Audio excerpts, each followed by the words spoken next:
Lupa subscribe, like, dan share. Oke. Ketika Rasulullah wafat, itu separuh sahabat hampir mayoritas, ya Rasulullah, kita semua ingin kita dulu yang meninggal karena engkau begitu penting. Maka jangan meninggal dulu, kita yang meninggal. Kalau kita yang meninggal itu gak apa-apa, tapi kalau engkau penting, jangan meninggal. Tapi ada saja sahabat, tidak seperti itu. Saya suka Rasulullah meninggal dulu. Alasannya masuk akal. Biar Allah menyaksikan saya kama usaddikuhu hayyan usaddikuhu maitan. Allah biar menyaksikan saya iman kepada Nabi ketika masih hidup. Dan saya buktikan setelah mati pun, setelah meninggal pun, setelah wafat pun, iman. Jadi ternyata baisnya itu supaya orang tahu bahwa iman kita kepada Nabi itu iman yang super. Sehingga ketika beliau sugeng ya kita iman, setelah wafat juga kita iman. Kai usaddikuhu maitan kama usaddikuhu hayyan. Supaya saya mentasdikkan beliau setelah meninggal sebagaimana kita mentasdikkan beliau saat masih hidup. Dan ternyata Allah ridho dengan perkataan sahabat itu. Kenapa Allah ridho? Karena menjadi pelajaran bagi orang-orang yang ditakdir gak menangi Rasulullah SAW. Tetap mereka ini. Jangan kayak setan itu kurang ajar betul oleh iblis itu. Masyhur itu, iblis itu nangis-nangis neng Nabi Musa. Iblis itu takutnya sama Allah itu luar biasa, sampean kalah. Iblis itu setiap ketemu malaikat karena dia ngerti alam gaib, mesti apa itu? Kama sali syaitani id qala lil insani kfur falamma kafara qala inni bari'um minka inni akhafu wa rabbal alamin. Jadi setan iblis itu paling sering bilang inni akhafu wa rabbal alamin karena iblis itu tahu surga, tahu neraka, tahu kekuasaannya Allah. Jadi takutnya sama Allah luar biasa. Makanya setiap dia mengajarkan kekafiran, setelah orang itu kafir gimana? Inni bari'um minka inni akhafu wa rabbal alamin. Saking takutnya sama Allah, suatu saat iblis ini datangi Nabi Musa. Karena tahu Nabi Musa itu kalimullah. Orang yang bisa komunikasi langsung dengan Allah. Ya Musa ya kalim Allah, saya ini makhluk. Saya takutnya sama Allah luar biasa. Tolong rayukan Allah supaya nerima tobat saya. Karena dirayu terus lama-lama Nabi Musa bilang, oke, tak rayukan Allah. Sama Allah. Karena Musa kekasihnya, ya Allah, iblis punya ingin tobat. Tolong dikasih hak tobat. Kata Allah, oke. Dia bisa tobat asal mau sujud di makamnya Nabi Adam, karena kesalahannya dia gak mau sujud sama Nabi. Semenang Nabi Musa karena ada cara untuk iblis menjadi tobat. Dikasih tahu sama Nabi Musa, alhamdulillah kamu diterima tobatnya. Syaratnya apa? Sujud ke kuburannya Nabi Adam. Wah, iblis gak tahu aslinya terus. Asjuduhu maitan wa qad la asjuduhu hayyan. Oh, zaman urip aku ora gelem, mbok wis mati. Oh, dasar setan itu. Zaman urip ya aku ora gelem wis mati mbok kon sujud.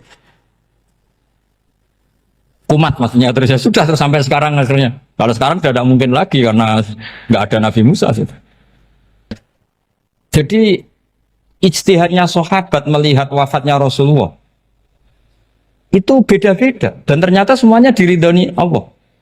Karena ternyata yang suka Nabi wafat dulu adalah ingin supaya umat Islam tetap mencintai beliau. Iman sama beliau, tasdik sama beliau, sebagaimana tasdik zaman sugeng. Makanya kita harus mencintai guru-guru kita. Uhibbuhu maitan kama uhibbuhu hayyan. Saya sampai sekarang itu ya merasa Mbah Mun itu tidak meninggal. Saya masih merasa kalau bapak saya tidak meninggal karena kita mencintai beliau-beliau ketika hidup dan ketika wafat itu sah. Karena beliau-beliau sama kita juga seperti itu. Rasulullah itu ketika mendekati wafat, ya bahasa halusnya intaqala ila rafiqil a'la. Itu Nabi kalau ngedikan tuh rileks sekali. Hayati khairun lakum wa wafati khairun lakum. Cung aku nak uripku ya apik. Engko nak aku wis kapundhut ya apik. Fa amma hayati fali asunna lakum as-sunan. Sebagian riwayat fa innakum tuhadditsuna anni wa uhadditsu ankum. Kalau saya masih hidup, saya bisa mengajarkan kamu sunnah. Mengajarkan kamu tradisi-tradisi yang benar. Dan ketika aku mati, ketika aku sudah wafat, maka saya jejer Allah, kata Nabi. Saya berdampingan dengan Allah, maksudnya dekat Allah. Tentu bila kaifin walan bisor. Terus sudah fa'inna amalakum, amal-amal kamu diperlihatkan ke saya. Berhubung saya sudah dekat Allah, kalau amal kamu baik, saya muji Allah. Kalau amal kamu buruk, saya langsung mintakan ampun kepada Allah. Jadi Nabi rileks sekali. Artinya saya hidup bagus karena bisa ngajarkan kamu as-sunan wa syara'i'. Kalau saya wafat karena saya dekat Allah, kalau kamu baik, saya muji Allah. Kalau kamu buruk, saya mintakan ampun kepada guru-guru kita juga seperti itu. Justru setelah wafat, beliau-beliau punya kesempatan dekat sama Allah, dekat sama Al-Mala'il A'la, sehingga mendoakan apa? Kita. Nah, terus kata Sayyid Muhammad, wala taqulu lima yuqtalu fi sabilillahi amwat. Kamu jangan pernah berkeyakinan atau berpendapat atau berkomentar kalau orang-orang yang mati fi sabilillah adalah berstatus apa? Mati, amwat. Kalah. Terus kata Sayyid Muhammad, hadza li amati syuhada. Ketentuan ini bagi umumnya syuhada. Artinya gini, umumnya syuhada saja tidak berstatus amwat. Apalagi hadza Rasulullah, sayyidul syuhada, sayyidul anbiya, sayyidul mursalin. Tentu tidak pernah berstatus amwat. Ya saya ulang lagi ya, jadi zaman cara berpikir. Amatus syuhada, syuhada yang umum saja berstatus hidup. Tidak boleh distatuskan amwat.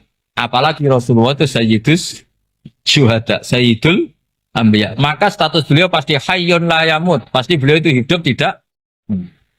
Dan karena beliau itu asfaq, sangat sayang kepada kita, sebagaimana zaman beliau hidup itu sayang kepada kita, sampai nangis-nangis minta hak syafaat, maka setelah meninggalkan pun beliau pasti sayang kita dan pasti berusaha supaya kita diampuni oleh Allah Subhanahu wa ta'ala.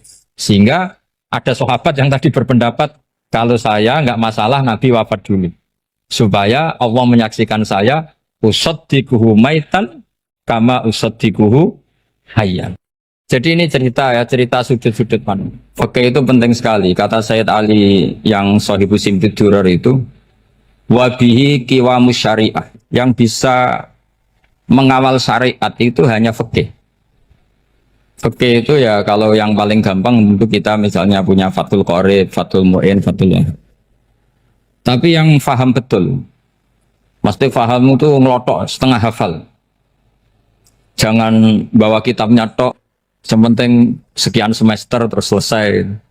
Itu sama-sama dosa, itu dosanya ya dosa, mahasiswanya juga dosa. Karena sudah terlanjur sarjana agama, ternyata nggak bisa, itu kan mendingan dasar sarjana agama. Itu saya tak cerita sama Kiai Roba, itu ada fatwa Kiai juga wali. Suatu saat ada penyanyi dangdut top terkenal di Indonesia itu nyanyi dangdut, ya penyanyi ya dai, entah itu hakikat entah majas tidak tahu. Itu Kiai itu fatwanya lucu. Kalau kamu datangi dia pas main dangdut, masih saya beri izin. Tapi kalau datangi dia pas pengajian, itu tak larang. Kan santrinya jadi eskal. Ini pas pengajian dilarang, pas dangdutan kok malah dapat izin. Tapi bukan berarti halal ya, dapat izin. Dapat izin kan potensinya bisa karena dilarang lah ya tetap belerot. Terus suatu saat si santri ini setengah wali, tidak wali tapi setengah. Lama-lama itu memahami gurunya. Memahami gurunya, ternyata sirinya begini. Kalau seorang penyanyi yang tidak pernah ngaji, kemudian ngomong agama, itu potensinya itu fadallu, wadallu, sesat dan menyesatkan. Tapi kalau dia sedang nyanyi dangdut, penyanyinya cowok, sama jangan bayangkan dangdut putri, enggak, itu cowok sudah tua lagi. Jadi potensi halalnya ada lah maksudnya untuk, tapi tidak alat musiknya, orangnya. Tapi kalau dia nyanyi itu paling dosanya hanya nyanyi. Saya ulang lagi, murid tadi akhirnya paham kalau datangi pengajian itu artinya ikrar kalau dia seorang dai atau seorang yang layak ngomong apa? Agama. Itu lebih bahaya karena kita santri, apalagi kita doktor atau MM terus ngekrori orang yang nggak jelas asal usulnya. Tapi kalau nyanyi kan nyanyi saja. Sehingga itu menjadi fikih. Bahaya terbesar dalam fikih adalah apa? Mengkaji fikih tidak dari ahlinya. Ya saya ulang lagi ya, mengkaji fikih tidak dari apa? Ahli. Nah, kenapa demikian? Begini, saya beri contoh. Ilmu fikih itu tentu pertama dari Rasulullah Shallallahu Alaihi Wasallam, kemudian bersanad sampai kita atau kita sampai Rasulullah. Itu ngalami sekian ijtihad yang tidak mudah. Saya beri sekian contoh. Dulu Imam Syafi'i itu sukanya sama guru yang miskin, ya karena rata-rata santri juga miskin. Jadi mesti ngidolakan guru yang miskin, karena sesama miskinnya harus berkoalisi.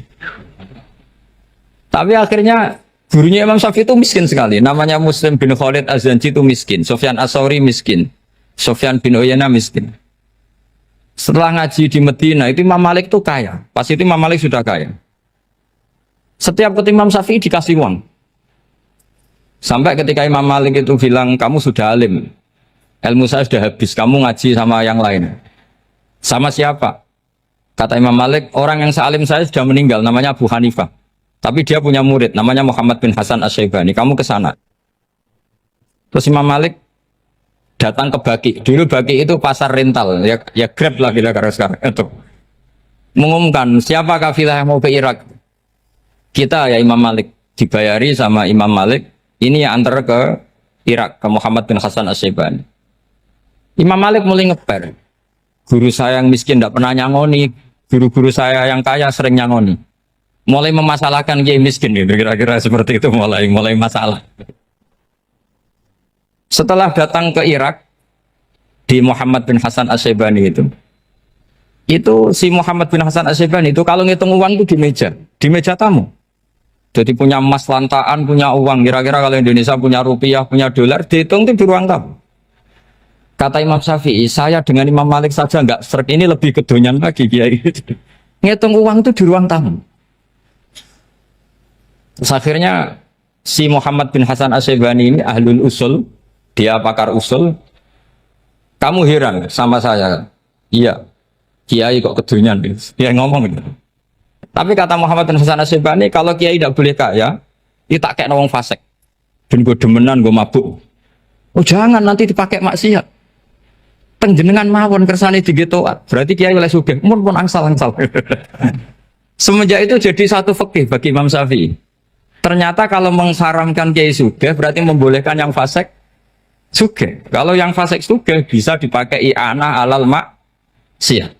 Semenjak itu mindset pikiran Imam Syafi'i rubah. Saking rubahnya sampai beliau berpendapat orang bisa beli Alphard, kok beli carry itu haram. Bisa jadi bupati kayak Pak Roba, jadi RT haram. Pokoknya gitu. Bisa keren kayak Gus Bah, kok jadi orang pendengar haram. Pokoknya haram terus. Karena dalil beliau al-Islam ya'lu wala yula alaih. Coba sampean ridho misalnya jadi orang Gresik dipimpin orang yang enggak sholat, ridho ndak? Ndak. Atau sholat tapi enggak bisa ngaji, ridho ndak? Ketika yang bisa ngaji berpotensi jadi buba, terus keterusan. Karena Imam Syafi'i keterusan, ya umatnya keterusan. Akhirnya orang-orang Syafi'i itu politikus rata-rata. Ya, makanya sama jangan kaget sama Baruba. Kakak saya wakil bupati ini. Putranya Mbah Mun ada yang wakil apa? Gubernur. Dulu Gus Wahid ya menteri agama.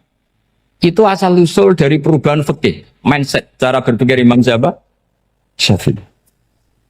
Jadi dulu itu fikih ditemukan itu jelimet, ada perdebatan. Itu tidak hanya pada level ulama, pada level Nabi pun ada perdebatan. Jadi jangan kira Nabi itu tidak debat, ya debat. Nabi itu asal seangkatan itu mesti debat, termasuk debat dengan malaikat. Jadi kalau perlu ya debat sama apa? Karena malaikat itu kan lugu itu gak iso mikir. Karena kalau malaikat iso mikir bisa jadi rektor. Nanti kasihan Pak Salam ini.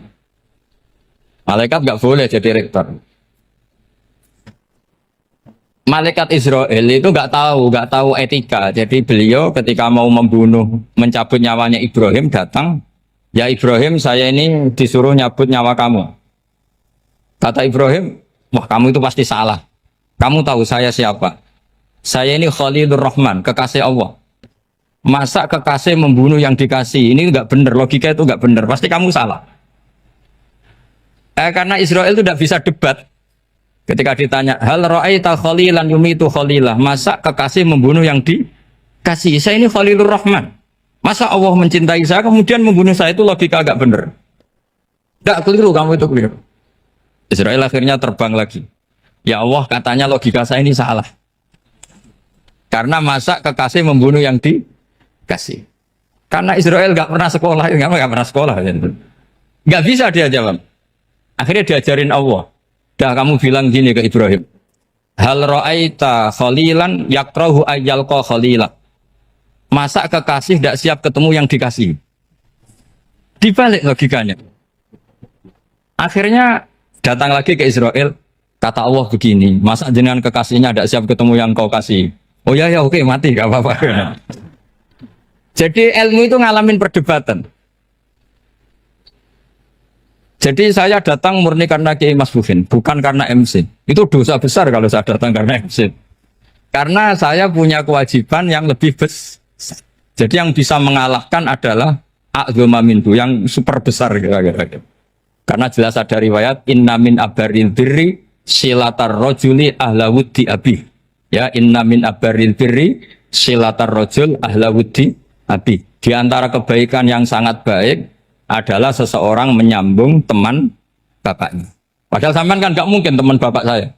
Teman saya aja nggak mungkin, nggak level apalagi bapak saya kan. Jadi malah mohal itu. Saya berkali-kali cerita di mana-mana cerita, fikih itu harus dievaluasi. Karena ini masalah furu'iyah. Saya berkali-kali cerita di mana-mana cerita. Hukum berteman orang fasik gimana? Pasti orang jawab haram karena takut ketularan orang fasik. Tapi kalau dibalik, hukumnya bina orang fasik gimana? Ya baik, umatnya Nabi. Bisa bina kalau berteman. Kamu bisa bina orang fasik tanpa berteman? Gak bisa. Jadi kalau dibalik, hukum berteman orang fasik gimana? Haram.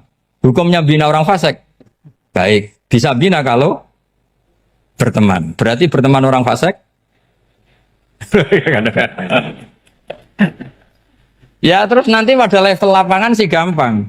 Kalau yang soleh membina yang fasik dan yang fasik ketularan yang soleh, maka ternyata kalau yang soleh ketularan fasik ya berarti ternyata buruk. Tapi kan hukum masa nunggu kenyataan kan, jadi nggak hukum. Di mana-mana hukum itu kan ada asumsi karena ini masalah ijtihad. Nah itu yang dilakukan para ulama kita. Jadi sampean harus mengkaji fikih secara detail karena tidak hanya kita yang khilaf. Nabi-nabi juga khilaf dalam menentukan dakwah ilallah. Wali-wali kita kayak Abdul Hasan Asyadili sama Sayyid Abdul Al-Haddad itu juga. Imam Ghazali ya khilaf. Imam Suyuti itu kalau ketemu Al-Qastolani itu saling nggak nanya, saking nggak cocoknya. Masyhur itu. Jadi ulama ya ora cocok. Bedanya nak saiki perkara partai. Kalau orang gini enggak. Karena pakai asumsi. Pakai asumsi karena memang susah. Nggak misalnya memang tak bedai, tak beri yang di nggak misalnya ada orang rukuk kemudian kentut. Itu sholatnya batal apa enggak? Enggak, jawab saja. Enggak, orang sholat kemudian pas rukuk kentut atau kelihatan auratnya, sholatnya batal apa enggak? Batal. Itu keliru nih sampean, itu salah dosennya mesti itu. Pertanyaannya gini, yang dikatakan sholat itu kan aqwalun wa af'alun muftatahatun bitakbir muftatamatun bitaslim. Lalu ketika sampai rukuk apa sudah namanya sholat jika kamu katakan batal? Namanya sholat aja belum kok sudah kamu katakan batal gitu.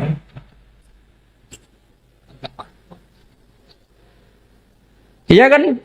Jadi kalau aku mau sholat pas rukuk ngetut batal atau ora? Mestinya jawaban yang benar, ya ora sholat jadinya gitu. Karena kalau dikatakan sholat definisinya harus sampai salah. Tapi kan kita nggak mungkin ngomong seperti itu kan dianggap majnun. Padahal itu yang benar, yang punya kecerdasan. Nah makanya pertanyaannya, fikih itu ngikuti bahasa awam apa bahasa istilah? Kalau ngikuti bahasa awam ya kayak tadi, sholat kok pas rukuk kentut maka batal. Sebenarnya yang batal itu sholatnya apa rukuknya? Nah makanya terjadi perdebatan. Kalau yang pakar-pakar usuli itu salah istilah itu nggak mau. Saya ulang lagi, kalau pakar-pakar usuli itu salah istilah itu nggak mau. Terus misalnya tak beri contoh lagi. Kalau imam itu sudah salam pertama, Salam pertama itu yang rukun kan salam pertama. Berarti setelah salam pertama imam sudah keluar dari sholat apa belum? Yakin? Ya sudah. Sekarang sama tak bedain. Lalu makmum itu kesunatan langsung berdiri apa nunggu imam salam kedua? Enggak, jawab satu. Nunggu salam kedua kan? Itu kriminalnya sampai Anda sufi itu. Kriminalnya begini. Berarti Anda mau bergantung sama orang yang sudah tidak sholat. Kata kamu setelah salam pertama dia sudah tidak sholat. Berarti kamu menginstruksikan makmum berhubungan dengan orang yang sudah tidak sholat. Karena sudah keluar dari sholat ketika salam pertama. Kalau kamu di debat gitu gimana jawabnya? Pusing kan? Berarti robtul makmum bisolatiman sing wis laisa fi sholatin. Berarti menggantungkan sholat sama orang yang sebetulnya sudah tidak sholat. Ada yang jawab, sebagian ulama fikih tetap disunatkan menunggu salam kedua. Karena salam kedua itu masih paket meskipun tidak rukun. Juga paketnya selesai. Tapi selalu pertanyaannya gini, lalu setelah salam pertama itu imam masih sholat enggak? Berdasarkan apa yang dijawab tuh? Nah ini pentingnya bodoh, gak mikir sebetulnya. Jadi makanya bodoh itu barokah karena gak mikir gitu. Jadi soalnya Rabbana ma khalaqta hadza apa? Batila. Sing bodoh ya barokah, sing pinter ya barokah. Sira barokah itu maksiat. Serana barokah plus. Jadi ilmu itu harus mengalami satu gesekan karena logika itu bisa dibalik. Nah karena ilmu itu mengalami satu gesekan, satu logika yang bisa kayak iya kayak enggak. Sehingga jargon di dunia ijtihad itu begini. Ra'yuna shawabun yahtamilul khata' wa ra'yuka khata'un yahtamilus shawab. Pendapat saya benar tapi mungkin salah. Tapi pendapat kamu taruhannya salah dulu tapi ya mungkin benar. Jadi mustahid kalau kata mustahid itu lucu. Ngomongnya itu ra'yuna shawabun yahtamilul khata'. Pendapat saya tarifnya benar dulu tapi ya mungkin salah. Kalau pendapat kamu salah tapi ya mungkin benar atau mungkin bisa salah ya tidak tahu pokoknya mungkin benar. Nah kenapa demikian? Begini, di luar masalah tauhid, saya ulang lagi di luar masalah tauhid, itu tentu ada masalah-masalah yang sifatnya ijtihadiyah. Ya saya ulang lagi, yang sifatnya apa? Ijtihadiyah. Dan ijtihadiyah ini nggak pernah selesai karena muqtadul hal, konteks kesejarahan maupun konteks kesempatan itu tidak sama. Dulu kiai-kiai itu ngaramkan dasi, ngaramkan celana karena yang celananan yang dasinan itu penjajah. Sehingga mantas sabah biqaumin bahwa minhu. Tapi lama-lama kiai-kiai itu ya pakai dasi, pakai celana. Ya karena dianggap sudah tidak mantas sabah biqaumin bahwa minhu. Ini ngalami pergeseran. Semua ijtihad itu ngalami pergeseran. Lalu pertanyaannya begini, lalu ijtihad apa Gus yang permanen? Yang permanen ya ijtihad dengan alatut istalat apa? Ijtihad. Saya beri contoh misalnya begini. Nabi Musa itu yang ngalami ijtihad. Kata beliau karena kangen Allah, itu ingin melihat Allah karena kangen. Rabbi arini anzur ilai. Qala lan tarani walakin anzur ilal jabal. Ya sudah namanya orang kangen ya ingin melihat. Ya sudah gitu aja. Sehingga ahli ilmu kalam itu berdebat. Kalau kata ahli sunnah, karena Nabi Musa minta ingin melihat Allah, berarti melihat Allah itu jaiz, mungkin. Karena Nabi gak boleh bodoh meminta sesuatu yang mau hal. Maka antipatinya ahli sunnah terhadap pendapat Mu'tazilah itu antipati. Karena menurut pendapat Mu'tazilah, Allah itu qadim, Allah itu laisa kamislihi syai'un, sehingga gak bisa dilihat. Pertanyaannya adalah berarti Nabi Musa meminta sesuatu yang mau hal. Itu bodoh sekali sampai nggak tahu mana mau hal, mana apa jaiz. Makanya kata Imam Ghazali, masa Nabi Musa yang Nabi nggak tahu kalau melihat Allah itu mau hal. Sampai minta berarti nganggap itu jaiz atau boleh. Itu cara pandang orang-orang ahli sunnah apa? Wal jamaah.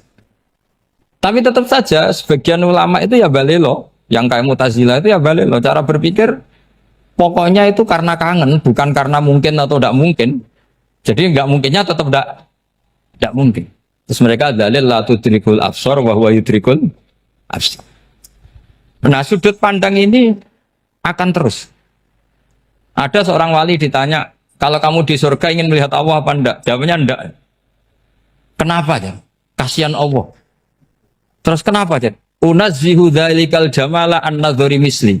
Saya tidak ridho Allah yang hebat, yang keren, kemudian sing delok terima aku wong resik. Koyo gak ngergani pangeran. Sebenarnya sing delok Allah ben golongane Nabi Muhammad, Nabi Ibrahim, kowe ra usah ngilangi keren. Maksudnya itu.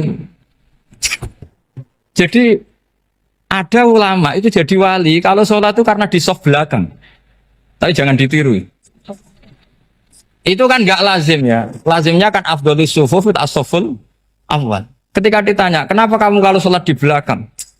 Cek GR koyok wani suwan pangeran gak ngarep. Aku sungkan ngerti kok guli.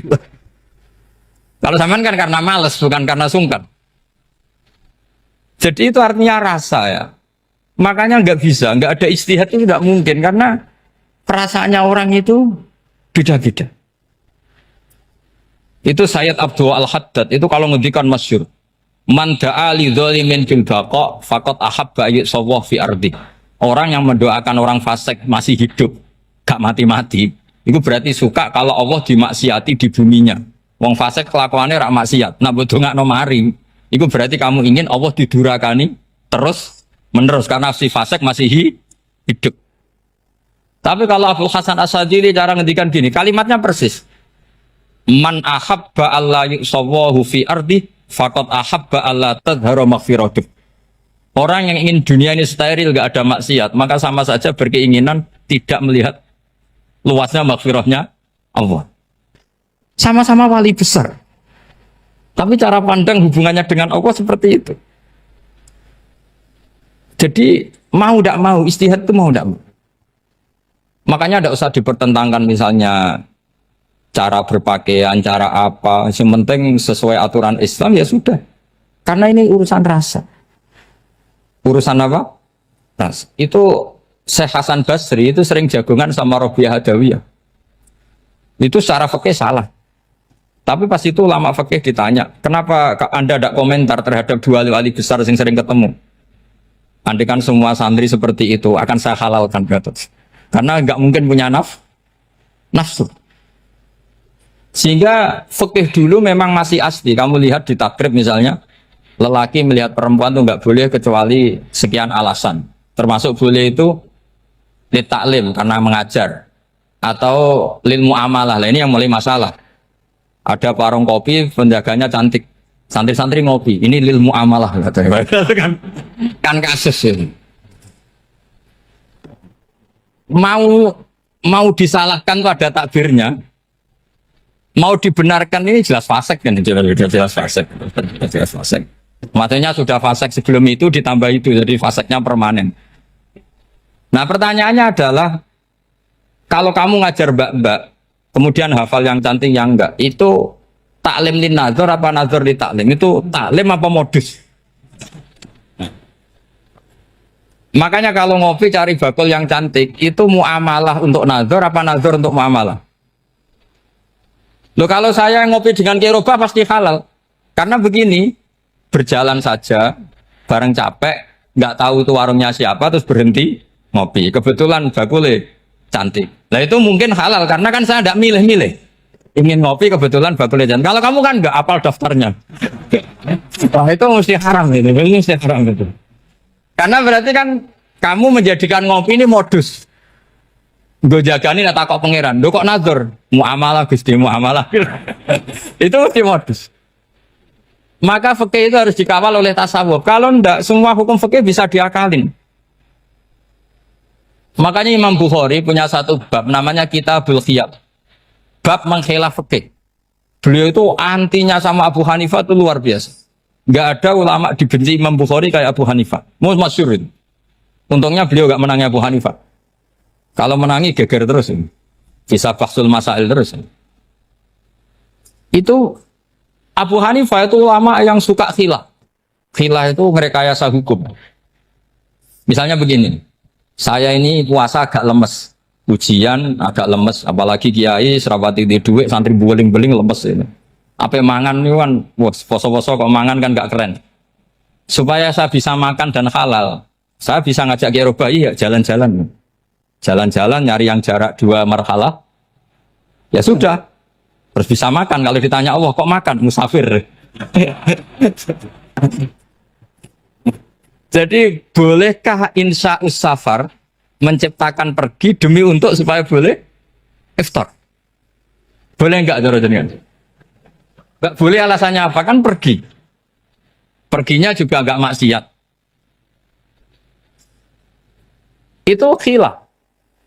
Tapi Sayyid Muhammad, Abu Ya Sayyid Muhammad, Muhammad bin Alawi, Sayyid Muhammad, itu membela Abu Hanifah. Artinya membela jangan semua khilaf itu diharamkan. Karena itu cara, saya ulang lagi, karena itu cara untuk mengawal bahwa hukum Allah itu luas. Karena kalau nggak ada khilaf itu ya kita kesulitan. Kita kesulitan. Misalnya begini, ini penjelasannya, makanya kita harus sering mendengar. Saya itu dulu masih sangat fikih itu protes, kenapa ada poluan polisi wanita? Itu kan pekerjaan cowok ya, pekerjaan pria. Tapi setelah mendapat penjelasan dari polisi, itu alasannya masuk akal, Gus. Kadang-kadang orang nakal itu menyembunyikan narkoba itu di alat wanitanya. Itu kalau semua lelaki polisi kayak jenengan itu kan masalah itu.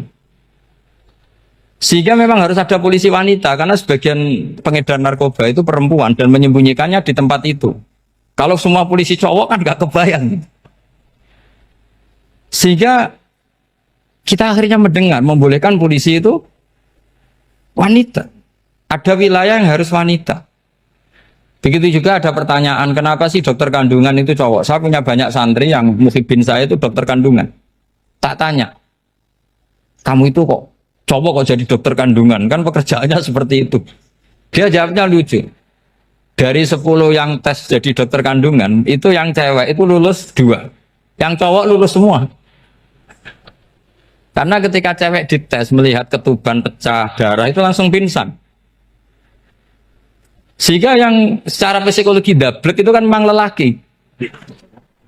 Jadi serah wongnya sewakit santai. Kadang nggak lahir-lahir dinteni nang jopo rokokan santai. Itu kalau cewek yang jadi dokter kandungan itu nunggu jam 11, jam 4 sudah pingsan. Nah ini cerita, bukan berarti saya menghalalkan, enggak. Kita harus mendengar, saya ulang lagi, kita harus apa? Dan itu setelah mendengar, itu nanti jadi disiplin ilmu, yaitu namanya fikih. Karena ilmu fikih itu sebetulnya gampang. Sampai kalau ngaji i'anah, itu kelihatan fikih itu gampang, karena ada logika yang terbangun. Misalnya begini, orang kalau tawaf itu disuruh agak jauh dari Ka'bah. Jangan sampai nginjak sadarwan. Karena sadarwan itu pondasi itu ikut Ka'bah. Kenapa begitu? Ya jenenge ra muteri Ka'bah, ide-ide Ka'bah. Jadi sebenarnya sederhana logikanya. Sing jenenge muter itu di luar itu kita muter. Nah kalau nginjak pondasinya namanya gak muteri Ka'bah tapi ide-ide Ka'bah. Ya jadi sederhana sebetulnya ya masuk akal. Jadi fikih itu tidak ada yang iskal, sebetulnya masuk akal. Tapi karena kita nekuni itu tidak serius, maka terus jadi paradok. Saya beri contoh lagi, ini sebagai penghormatan saya sama Kiai Mas Bukin, karena ini sudah namanya fakih. Kalau ada ayam jago ditabrak truk, terus kejet-kejet, adekan dibiarkan pun mesti mati. Karena gerakannya sudah harokatul masbuh. Terus kamu sembelih, itu halal apa enggak? Enggak jawab, ayam jago loh. Kalau kamu katakan halal, dia sudah tidak punya hayatun mustaqirroh, kehidupan yang permanen. Andai kan kamu biarkan pun 1 menit lagi meninggal. Kejet-kejet kan mau prosedur saja. Maksudnya pantasnya mati ya kejet-kejet sih, tapi sebetulnya sudah pasti mati. Maka ini ada 2 ulama. Kalau kata Imam Malik tetap namanya halal. Karena ruhnya masih di situ, sehingga ketika kita nyembelih, ya nyembelih hewan yang hidup. Yang namanya nyembelih itu pokoknya mematikan yang punya roh. Sementara saat itu rohnya masih di situ. Meskipun 1 menit lagi pasti. Tapi kalau mazhab Syafi'i enggak, ini sudah harokatul masbuh. tidak punya hayatun mustaqir. Sehingga dalam perdebatan ulama fikih itu lucu, kadang ya gampang mangkal no. Misalnya begini, kalau ada anak lahir tidak ada amaratul hayat, nggak nangis, nggak bernafas, sunat disolati apa enggak? Siktun sing layas tahilu walayas langsung lahir langsung mati, nggak ada amaratul hayat. Nggak tahu mikir tuh. Itu tidak wajib disolati. Alasannya, ya kan memang sholat alal mayit kan tidak pernah hidup. Di mana-mana mayit itu setelah hidup mati. Ini kan tidak pernah hidup. Namanya ya atul lahmin, ya potongan daging itu aja enggak. Jadi kadang fikih diwaca tenan jebule mangkel no. Terus ketika di kitab Minhajul Thalibin itu, kalau kamu keluar mani itu wajib mandi enggak? Wajib kan? Kalau keluar mani inzal itu kan wajib mandi. Nah, kenapa nifas atau wiladah keluar bayi? Kenapa ibu-ibu kalau keluar bayi wajib mandi? Alasannya lucu. Li annal walad maniyun mun akidun. Ini kan wis mani cuma mengkristal. Jadi kadang fikih mangkel. Apa ya? Sembrono itu masuk wajib mandi wiladah itu karena apa? Li annal walad maniyun mun akidun. Niku mani sing wis mengkristal. Mani sing wis jelalatan lah lahir nangis macam-macam. Jadi ternyata karena kenapa fikih butuh alasan? Nyari hadis tentang keluar anak mandi itu enggak ada yang sorry. Yang ada adalah tentang inzal. Innamal ma' minal. Akhirnya dicari-cari ternyata walad itu maniyun menakit. Nah ini problem fikih. Sampean harus siap dengan pelajaran seperti ini. Meskipun sampean mungkin wong priayi, tapi ini ilmu. Ya, saya ulang lagi, ini ilmu. Sehingga ulama itu mau tidak mau harus mau mendengar. Karena logika yang terbangun itu nunggu kalau mendengar. Kayak tadi. Malaikat Israel baru sadar. Masa kekasih bunuh yang dikasih. Masuk akal juga Israel. Kalau sama sampean sih nggak nerima tetap selonang-selonang. Ini masalah Ibrahim. Khalilur Rahman. Sehingga kita di alasan fikih itu harus kita dengar. Saya dulu itu, saya sampai sekarang itu sama kalau bayi lahir masih sudah berbentuk bayi, saya sendiri berpendapat sebaiknya disolatin kalau sudah berbentuk apa? Bayi, meskipun tidak nangis, tidak ada amaratul hayat. Kan yang digugurkan itu wajibnya, bukan masalah boleh dan tidak. Itu banyak lah perdebatan ulama di bab itu. Saya beri contoh lagi perdebatan ulama. Ini contoh-contoh fikih karena ini khusus penghormatan status fakih tadi. Itu kalau ada orang mati, jenazah itu. Jenazah itu kalau sholat, itu kan umumnya jenazah di depan, kita nyolati di belakang. Itu yang mengatakan begitu ya tidak punya alasan. Ya taunya mulai dulu begitu, di mana-mana nyolati jenazah, jenazahnya di depan. Tapi di kitab Makhali jelas diterangkan, kata kaul sa'ani tidak wajib. Alasannya lucu, fa'innal janazah laisat bi imamin. Jenazah itu tidak imam, kenapa harus di depan? Kan kacau kan? Lu coba alasannya di depan apa? Dia ada imam kok. Nah barokahnya fikih itu sehingga kita melihat di Arab Saudi sekarang itu jenazah kan di belakang. Tapi kita tetap nyolati apa? Mayit. Kalau di Arab Saudi musim haji itu jenazahnya di kamar mayit, tapi kita nyolati. Itu satu-satunya takbir ya tadi fa innal janazah laisat bimanzilatil imam. Tapi jangan praktekkan, nanti dia kepaliran sesat tuh. Saya hanya cerita ilmu, jangan dipraktekkan. Kalau dipraktekkan masih jadi aliran sesat. Mono jenazah ning mburi imame kok ngarep aliran sesat. Sebetulnya bukan sesat tuh. Uji coba fikih. Ya karena tadi fa innal janazah laisat bimanzilatil. Bukti lagi kalau sampean sholat ghaib. Sholat ghaib ini misalnya mayitnya di Surabaya, boleh nggak sholat ghaib di sini? Terus jenazahnya di belakang kamu apa depan kamu? Nah ini kan fikih itu pokoknya gitu. Makanya standar furu'iyah itu susah. Karena perdebatannya itu mirip-mirip. Kayak iya, kayak tidak, kayak. Makanya dulu zaman sahabat Ada sahabat itu mencintai Rasulullah. Senengannya sowan. Bukti cinta sowan. Banyak juga yang sahabat bukti cinta Nabi itu tidak pernah sowan. Alasannya ganggu. Kenapa kamu jarang sowan Nabi? Saya sering jamaah sama Nabi, saya tidak pernah sowan. Kenapa? Ganggu. Biar Nabi kalau di rumah sama anak istrinya, saya tidak mau ganggu. Makanya saya termasuk kiai yang gak pati seneng disowani. Karena ya itu tadi. Kalau ngulang seneng saya, kalau disowani biasa saya.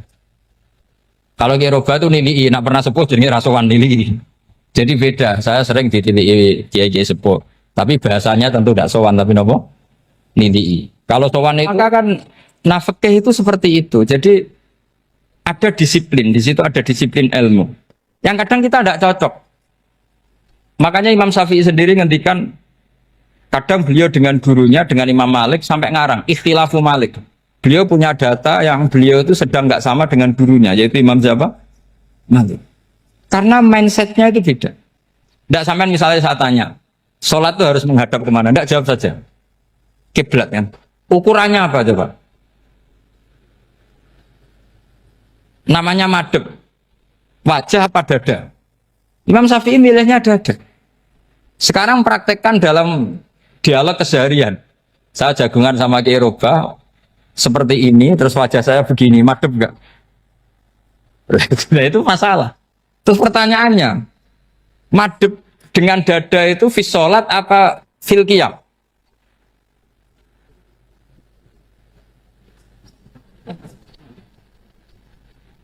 Loh, enggak, kalau fis sholat pas sujud, dada kamu madhep mana coba? Kamu enggak pernah mikir kan? Ya madhep pakai dada itu kan kalau berdiri, kalau rukuk sama sujud.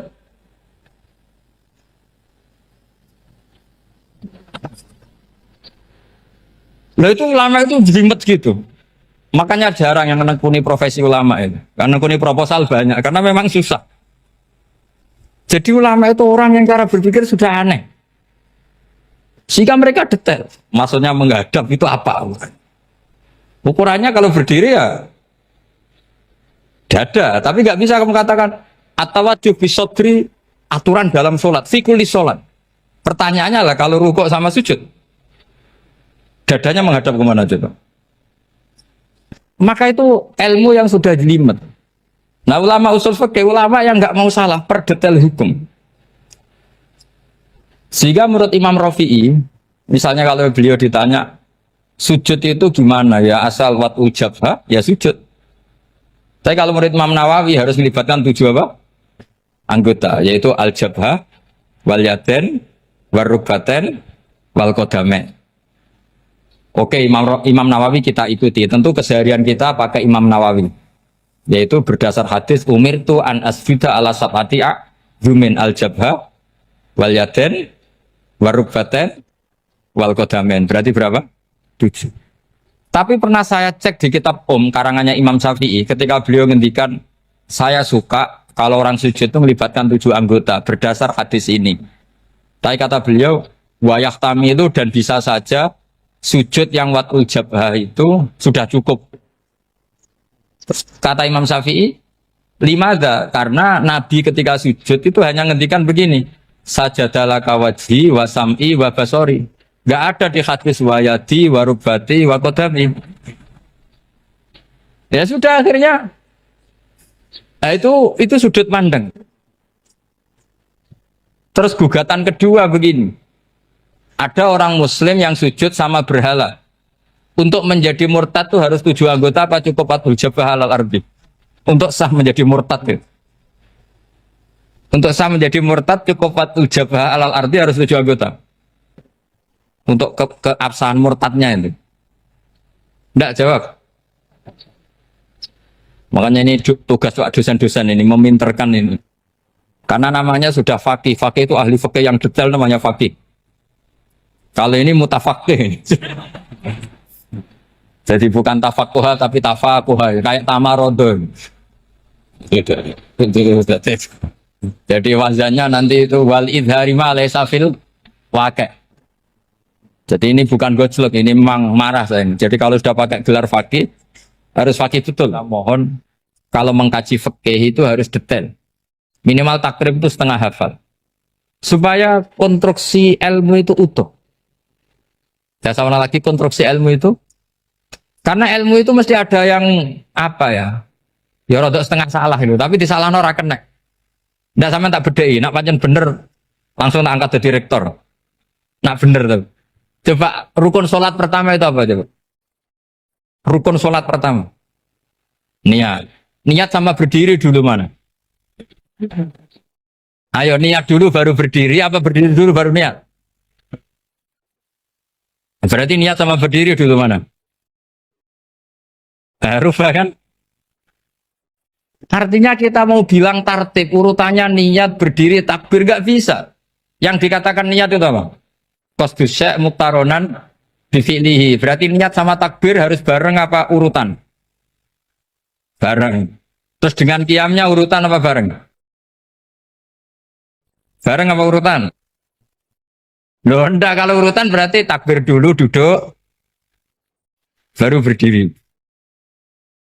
Nah maka seperti ini itu mau tidak mau kita salah. Dikatakan tartib ya salah, dikatakan serentak ya salah. Cuma karena kita bodoh, gak tahu mikir itu. Alhamdulillah kan di situ itu.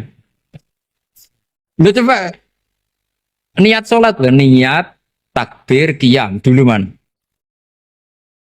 Niat takbir qiyam dulu mana coba?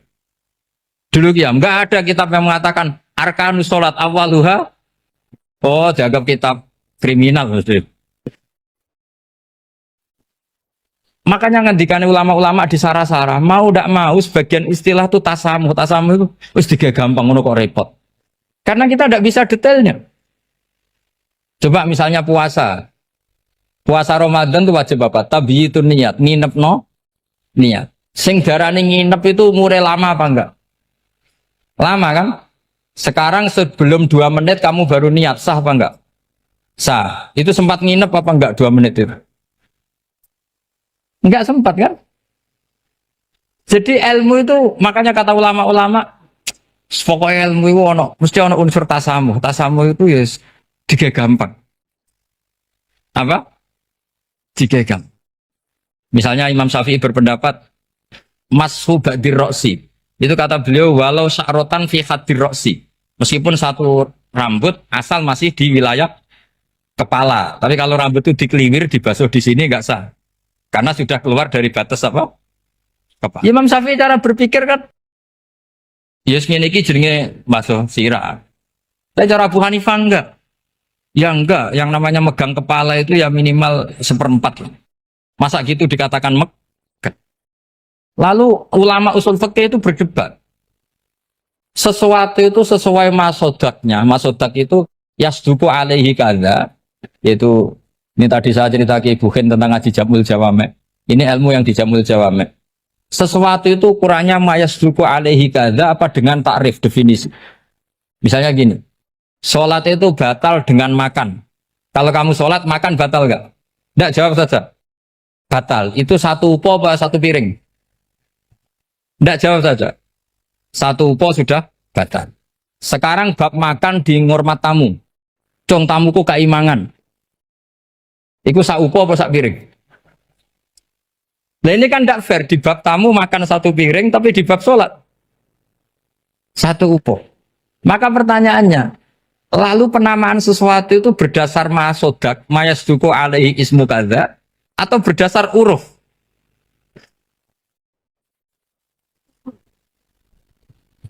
Ukurannya apa coba? Maka terus jadi perdebatan. Nah ini di sini ini pentingnya ulama karena ya sekarang saya bedai sekarang. Cengkeh itu wangi apa enggak? Kategorinya cengkeh. Wangi kan? Kalau orang bikin kue tar pasti pakai apa? Cengkeh. Pakai wedang ronde supaya manis. Apa wangi dikasih apa? Cengkeh. Nah itu saya berkali-kali cerita. Pernah mau dipikirkan orang Islam itu nggak boleh rokok karena dianggap pakai apa? Mewangi karena ada apa? Cengkeh. Tapi terus didebat. Kalau gitu berarti orang Jumatan sunat rokok. Karena Jumatan disunatkan pakai pewangi. Wah itu kan akhirnya tuh, wah iya repot ya. Jadi kalau cengkeh kamu kategorikan wewangen, yang orang Islam nggak boleh rokok karena pakai cengkeh, yang wangi, konsekuensinya orang Jumatan sunat rokok karena berarti di masjid pakai apa? Pewangi kan sesat semua jadi. Jadi itu ilmu. Makanya selain fikih mateng itu ada ilmu yang namanya usul fikih. Usul fikih itu yang neliti itu. Mayas duku alaihi kaza. Jadi yus ngono iku darani ngono. Seorang lagi. Ngono iku wis darani ngono. Ora perlu roh detail. Ya, saya ulang lagi. Wis ora perlu roh detail. Makanya Abu Hanifah itu misalnya basuh wajah. Wis angger kecelok ngene iki basuh wajah. Nek Imam Syafi'i kan detail. Mimbaini mana bitis sya'ri sampai ila somahe uzunehi ila zakon. Terus mana bitis sya'ri Imam Syafi'i nambah apa? Ghaliban. Kenapa ditambah ghaliban? Karena kalau orang budak mana bitis sya'rinya di sini. Jadi itu fikih. Jadi fikih itu jelimet. Padahal kita ini nggak pernah berpikir secerdas Imam Syafi'i, tapi akhirnya ya mikir juga. Agak ditambah ghaliban, mana bitis sya'rinya orang budak kan? Sini. Terus sekarang perdebatannya, orang budak basuh Mastur Roksi di sini sah enggak? Karena tadi itu wajah apa kepala gitu kan. Kan jadi bingung gitu. Ya makanya ini mukadimah saya supaya sampean apa lebih disiplin belajar apa? Fikih dan setidaknya didiskusikan lah kitab-kitab Minhajul Thalibin atau kitab-kitab Mahali. Karena di situ nanti ada perdebatan.